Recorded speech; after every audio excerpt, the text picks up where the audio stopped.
thank you for joining us. It is Achu Sikanku from Esports African News, and today we are going to talk about game development in Kenya. I mean, Kenya is like a bedrock. It's got everything happening in there, right from the game studios to the creatives to the summit. Everything international is happening in Kenya. So I was just speaking to you off camera before we came on that we've had a very busy half year, and the rest of the year even looks to be very busy as well. So before we go through, I want to talk about the team that is supporting this evening's recording session. It is Tema Esports Club. They have provided me this jersey, a very wonderful jersey, soft to touch and all. Go check them out, Tema Esports Club. So Wesley, introduce yourself. Yeah. And because I know you from the past, Yeah. and all the where you've come, just be a bit elaborate on where you've been and what you've done in the Kenyan space. Yeah, because I really. So, my name is Wesley Kanyeria. A game producer from Mosco Games and a community leader for the game development scene. And what that involves is the game production is just the project management side of game development.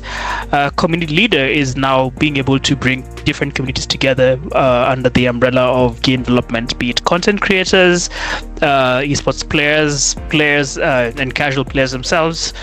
Bring all of them to the side of games so that we can build and grow together. Now that's deep. Yeah. Right. Today, I don't anticipate that we're going to have just this fluffy talk, because we're going to have a proper deep dive. Some of them will be hard conversations, difficult conversations. Right. But we're going to try and have those kind of conversations because we are on the verge of a continental shift. Because Right. I think 2027 is going to be a year that a lot of things are going to happen on the continent, and either you're ready or you're going to miss the opportunity. So, but is Kenya or is Africa having too many indie game studios who are, if you look at the triangle, who are like right at the base doing the very basic Temple Run, Street Fighter, Chase the Duck, are we having too many studios like that? So yes and no. So what I will say is, if you look at it from a larger perspective, Africa is a largely mobile market with like possibly, I think right now it's 80% penetration or thereabouts in terms of the mobile market. And so developers who want to develop games tend to believe that the only way they can make those games, or the only way they can make a viable career to make those games, is going through the mobile scene. While it is, you have a better chance to make it. The odds of you succeeding on the mobile scene is way higher because the casual market and the hyper casual market is very saturated. And for you to succeed, you need a publisher in Africa. It's not a matter of it is good to have a publisher. It is you need a publisher who's able to boost your game and put it on the forefront on any app. And then developing for Apple, let's say for the App Store, is very different as opposed to developing for Google Play, and because Google Play is easy, but the App Store you need a Mac because of some certain integrations. So to go back to your question, I don't think that we have. So I'll say it's half right, because yes, everyone wants to make a clone of a game they are aware of. Be it a Match 3D, be it a chaser, that's your temple runs, your running games, be it a driving sim or some sort of the other, right? But what happens is what they're trying to see, or what they're trying to do, is establish a base of common knowledge and see if they could expand. I do agree with you that I wish Africa experimented more with the types of games they made. Right, we are 54 countries over here, and amongst those 54, it's a wide pool of talented individuals, a wide pool of cultures, and a wide pool of young people. Mostly, actually, the majority of developers in Africa are young people, right, who are mostly making these games. And I generally want them to go beyond the simple running and 3D game and Match 3D games and other types of hyper casual games when you're thinking about developing for the mobile scene. So yeah. So then we go to the question. The talent is there. Yeah. That's why the talent is vast. That's why everyone thinks they can do it. But Yeah. I think, do you think we've got the right education or the right visibility of knowledge for people to make that initial decision? Because I don't think people actually think the long term. They only think, I'm going to produce a game and here's the game, and then what? So come to a cliff edge there, because that's what I seem to think and see around people when they say they develop a game. They don't have a proper studio structure for longevity. So here's a fact. The idea of developing a game, you don't need a studio to make a game. You need a team. A studio is, if someone wants to fund you, it's much safer funding a studio than it is funding an individual in terms of different purposes, in terms of tax and everything else. But let's say, but you're very right in terms of the structures that different African countries have. The structures are presently not there that allow you to be a simple team and easily get funding. Not impossibly, but easily get funding. So I'll give an example of a country like Berlin, not Berlin. What's it called? Actually, Germany, Berlin, where the government has a fund to actively fund games that are being developed in Germany. Right, and these are not studios; these are individuals who are coming to create games. A lot of European countries have this type of initiatives. UK has got something like that. Yes, so where if you're an individual and you're making a game, the government comes and supports you regardless whether they have a studio or not. Unfortunately, here in Africa, there are very few organizations, whether governmental or non-governmental, that are willing to support individuals making games as opposed to supporting studios making games. So the studio structure isn't there because it's necessary to make a game. It's there because to get funding for your project, you need to have a studio, even if the studio itself would be an extra cost. So yes, I agree with you. So my assertion of a studio is a legal entity, a body that is established to produce the game. Yes. Then that gives a longevity, the idea of longevity, But if you compared to an individual designing a game, obviously that if you weigh both of them, the chances are that the individual is going to collapse, or the little team is going to collapse than the studio. I mean, they could both equally do the same, but it's going to collapse. Yeah, that is totally 100% right. So I think what is lacking is not the studio longevity, it's the structures required to make a studio. So most people, a lot of the developers I talk to, want to make a game or eventually want to make their own studio and grow from there. So one of the things you mentioned, which is very important, is that the education systems to make a studio or to educate people to make studios are currently lacking, very much lacking in different African countries. So when you come to a lot of the people who are making games, a lot of the studios are focused on how do we sustain ourselves and how do we get funding. A lot of the individuals are how do we get hired by these studios who are making money, and the ones who are making studios is like how do we make studios. But there's a very core part that is lacking there of this is how you make a studio as a school, as a structure. We have different structures and schools all across Africa that are teaching everything from art, coding, game design, blah blah, all that, but there's none that's teaching studio structure as a course on its own, which is very important to be taught in terms of game development. So that's a very big lacking.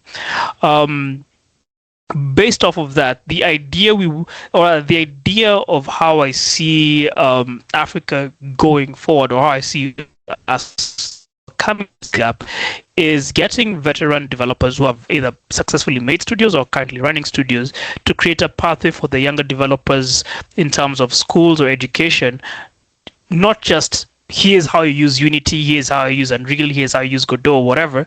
This is how you structurally make a studio. This is what you need to consider.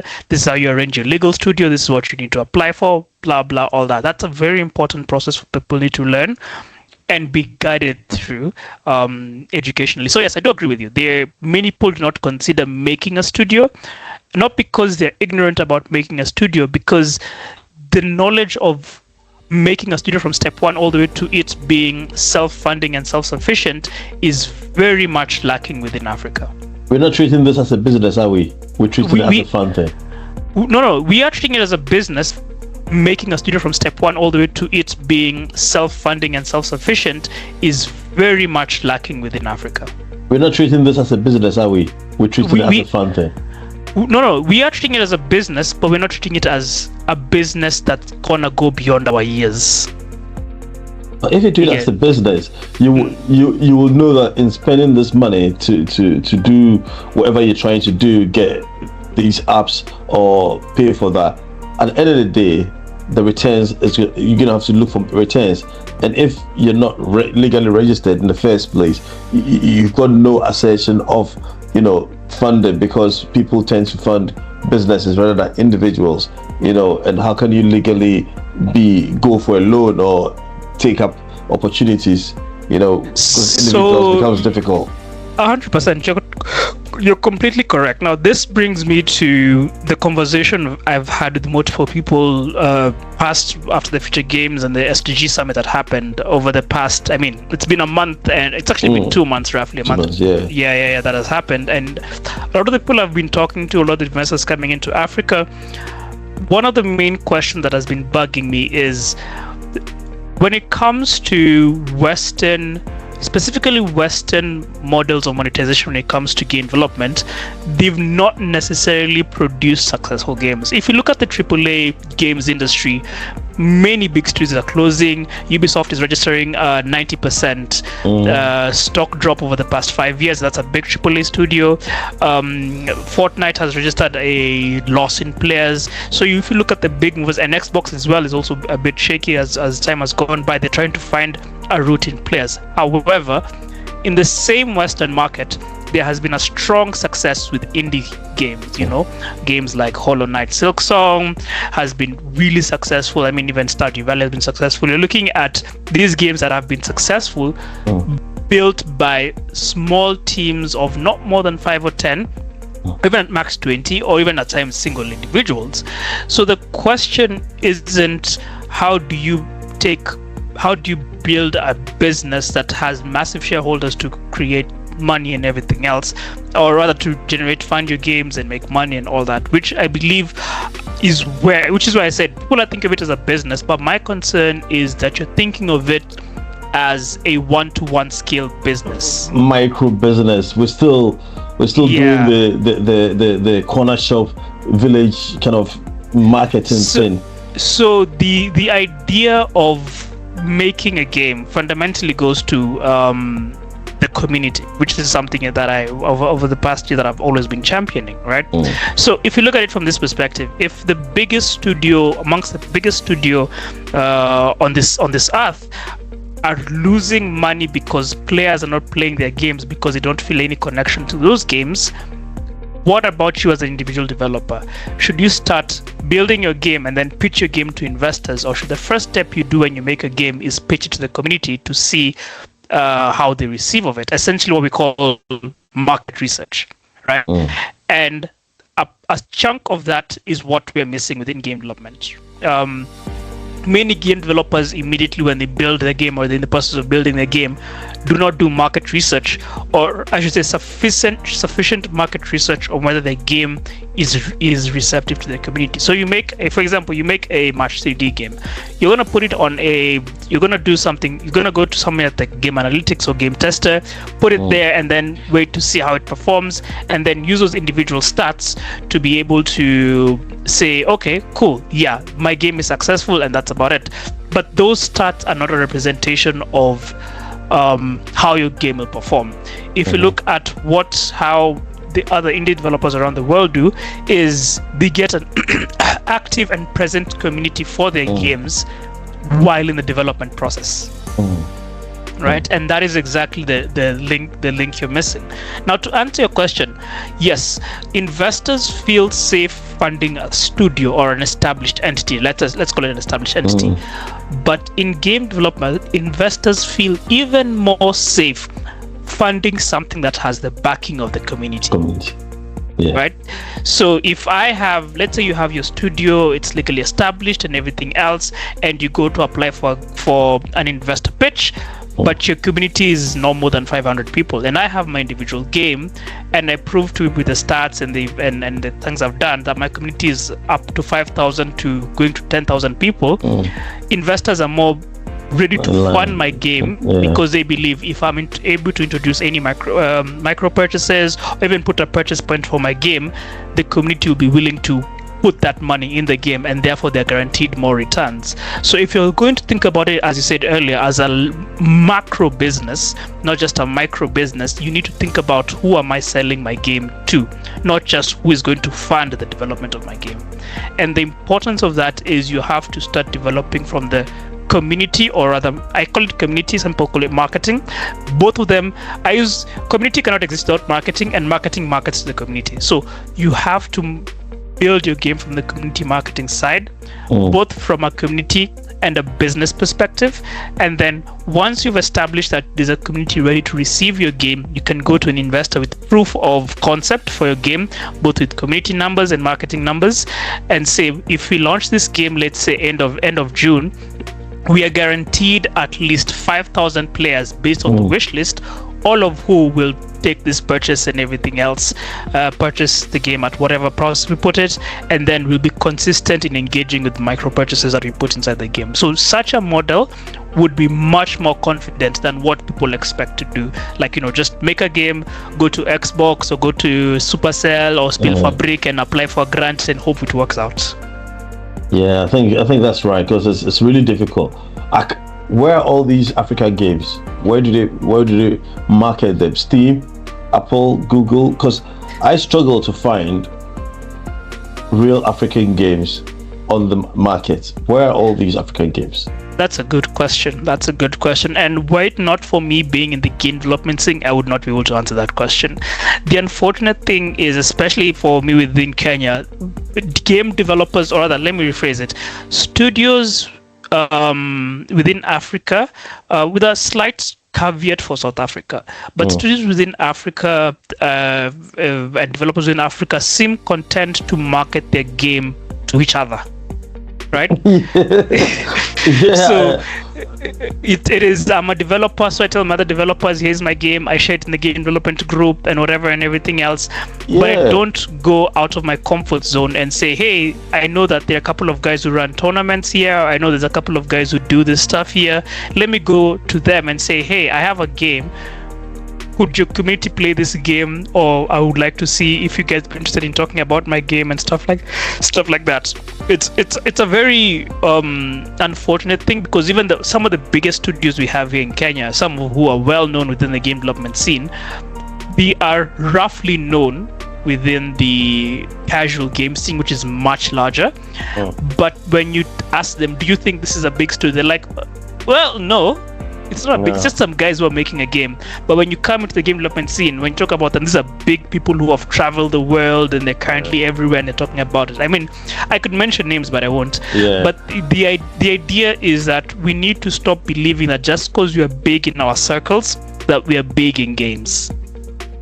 So I think we did a campaign, Esports Africa News did a campaign with another studio, and it was our own initiative. It's a Fiverr campaign. That no one in the community actually engaged with the post. I was really surprised. I thought this was the opportunity that multiplier effect could happen, where people will then engage, pick up the post, engage with the post on all the channels, so that more visibility can be drawn to it, and then more benefits can be brought to the studios. But nothing of that sort happened. Yep. And the way you said the marketing to themselves, I can see that. Because it's just, I've been in other game development groups and they talk a lot. They're very engaged and they talk a lot. But yeah, they do. I'm looking for games and I cannot find African games. We need to promote them, but I don't know where to find them. There is, so here's a thing I learned, and this is from my years doing LAN parties and esports tournaments as well, and even community engagements in esports, is that when I started stepping into game development, roughly in 2020, I started 2023, then 2024, a good chunk of it, then 2025. When I started doing that, and I started asking people these questions of, do you know these studios and everything else, the main thing is, well, we don't, because they don't show up where we are, right? And this is something that I learned. We as people who are shareholders within this industry, we see gamers as part of the community, and we want them to work with us and everything else. But if you go to the game dev side, a game is a consumer, bluntly. But we forget that it is not the consumer's job to look for you. It is your job to look for the consumer when it comes to game development. But we don't want to look for the consumer. We just want to we expect that if we become big enough, we will get enough funding, and Xbox community who funds us, and let's say you're published by Xbox, we expect that Xbox, who will publish you, the community that is in Xbox, will automatically play your game. It is, and that's where the difference comes in when it comes to the mobile market. And this is something I see many people flood to mobile market. When you have a publisher in mobile market, they do everything from the funding you, the marketing for your game, and everything. Your job is just developing. So a chunk of the work that you would do for the community falls onto the publisher, right? Which is why it's very difficult for you to succeed, or actually it's nearly impossible for you to succeed in the casual mobile market without a publisher. However, if you were to go the route of not getting a publisher, there's some things you have to understand, that the majority of acquisitions would have to come from you, a majority of the marketing must come from you, a majority of the community engagement must come from you. And community engagement is not your developers or your friends or your fellow studios. Your fellow studios around you, you market to them. No, it means the gamers who we see them on Discord playing game nights, we see them going to LAN parties, we see them going to Comic Cons. Exactly, influencers. Those are the people you want. And if you do not have a relationship with them, they will just say no to you, right? They will say no. There's a game I marketed to my gaming community, and the reason why they agreed is because they had a relationship to me. They were like, we know Wesley, he's an esport, he's been a community person, he's been in esports, he's been around the scene, so we know him. So we'll be easily, and these are content creators I'm talking about. But when you come to now the developers on the ground, that groundwork is something I don't know why they not want to do, right? The strongest belief for me is that it's because it's not been something that has been talked about or encouraged within the scene. A lot of the conversations we've talked about over the past 10, 15 years on the scene has been exclusively business, development, funding, right?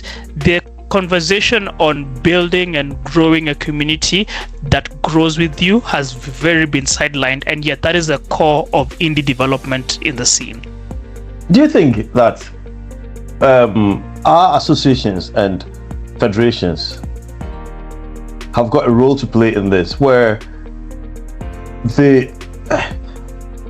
on this context of association and federation, we'll stick to the fact that they are facilitators, they're not what the other thing that some of them do, but as associations and federations, it's one of their obligations to facilitate opportunities, that for every tournament there is a fringe side event where African studio games, developed games, are played just for the fun or for the exposure, for development of it. Yes, I believe so. I'll put it like this. Ideally, federations and associations should all see game development not as a side thing, or what I'd call a fringe thing. Because what I say is, for example, let's talk about a commonly played game like Call of Duty, right? Or PUBG or FIFA, right? All those games come from a development side of things. Now, if you want to see a good representation of your own culture and people in a game, you want to understand how that game is developed, how the process that takes to get there and everything else. The people who understand that are the game developers, right? Game developers will explain to you, oh, this is how they work this out, this is how they did this out. Of course, there's some gamers and players who are able to understand it because they have some knowledge in game development, but a majority of the people who understand it fundamentally are game developers. Now, if you combine those two, esports and game development are not two different things. They are merely two sides of the same coin, right? One makes the game, the other side plays the game just competitively. Now, when it comes to associations and federations, I believe it's not just an obligation, but it is in their best interests for them to give a space for developers to be able to test their games with their present communities there. Why is this so?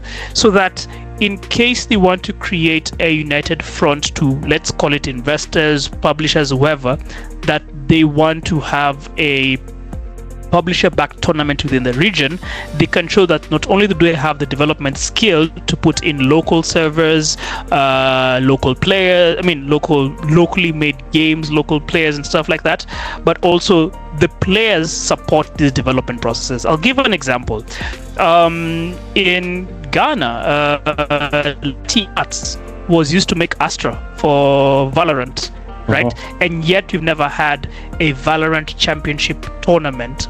Any team come from Africa. The closest is a player from Sentinels who's from Morocco, one of the IGLs, Jord QT. But other than that, South Africa sure has South African servers for Valorant, but there's no major tournament that pipelines you directly to the main VCT within Africa. Yet one of the main characters who's used in the main tournaments of VCT was developed by an African studio. Do you see the disconnect there? So if, let's say, the Ghana Esports Federation was really interested in getting Riot to invest in the Valorant scene, they would have been able to work together with Letty Arts and say, since you guys are making a character who's eventually going to be used on a major esports in one of the largest tournaments held for first-person shooters, what support can we as a federation give you for you guys to be able to do this more? Right. Same thing applies to PUBG here in Kenya, where PUBG now has Maasai skins within it. Right. But that was exclusively made by non-African developers. So you see, there's a strong disconnect because federations are more focused on just esports, while not realizing that the talent that could use to make the games themselves they actively play better come from the development side. If federations and associations would also come into the game development side and say, we're not here to regulate, we're not here to do whatever, all that nonsense, but we're here to sort of work hand in hand to present a united industry front and move forward and say, if you're coming here and you're making a game, we as a federation have a strong community of esports players we can provide for you to test your game, as well as run simple tournaments on it, and you guys are able to then lobby to a whole because developers have much stronger connections with much larger AAA companies than just esports players. You're able to lobby for the publishers you guys have to create local tournaments while providing your services as development studios, that these tournaments will be stable, they will be on the ground backing and everything else. It would be really good to see a Halo tournament here on the continent, knowing that Xbox has been on the content for the past 5 years and has been talking to developers around us for a very long time. Just in 2024, I met the Halo team who had come for Xbox Game Camp Africa. And they all said, yeah, we would like to have Halo here on the continent, but we don't know the players playing Halo. So those are some of the main questions those are some of the main problems I'm seeing. This sense of fragmentation doesn't just happen within the esports scene, as you and I have seen. It happens all across the game development scene, where if it's just one side doing esports and another side just doing development, and now no side care for each other, then we will remain fragmented, which is why I decided to take up the role of community leadership, where my job is to sort of bring those two sides together. Now that's interesting, and you bring us to the right spot to say this. What would you say at the end of the year, 3 things that if they happen, you feel it has been a successful year for you? So the first thing, and I wrote this in the beginning of the year, the first thing that should happen, I would count, let's call it a step in the right direction, is a LAN party that is hosted by game developers, bringing in casual gamers to play not just their normal games they play on the PC and everything else, but African games as well. So a LAN party that is all of them coming together in one space. It doesn't have to be too overly themed. It could be something very simple, but everyone coming overnight over a weekend, not to play their games, but over the course of the evening, they get to play test African games. That's the first step.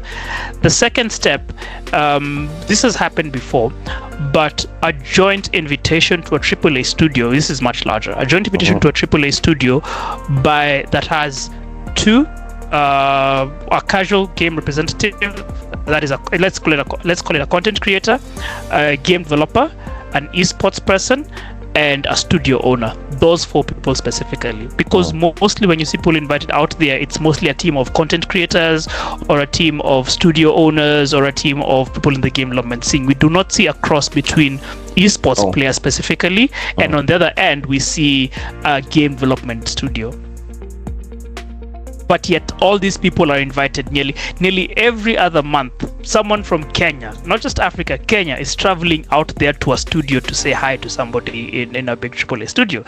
And it's just developers, not the players, nothing else. So I want to see that community. And not the community. So I want to see that collaboration happening where some of these developers who have this very strong connection to these big AAA companies can say, if you're going to invite me, I'd like to bring an esports player and a content creator, and not just developers, to come and see this is where the games they love streaming, the games they love playing or competing in are made, and how can we bring this to Africa? Those are my 2 achievements. I just have those 2. Those are my 2 achievements that if by the end of this year I'm able to achieve, I believe we're taking a step in the right direction. And one of my goals is, for example, Africa Games Week. That's going to probably happen the end of this year. Africa Games Week is mainly targeted towards development. I would like to see a stronger representation of content creators and esports players go to Africa Games Week, not just game developers. That's interesting. That's really interesting. Yeah, I've noted them down, and I'm definitely following you on that. But I really appreciate your time this evening for making time. It's always nice to speak to you, and you're always candid about Kenya and about African spaces. So, Wes, thank you so much for your time. And, most welcome. Yeah,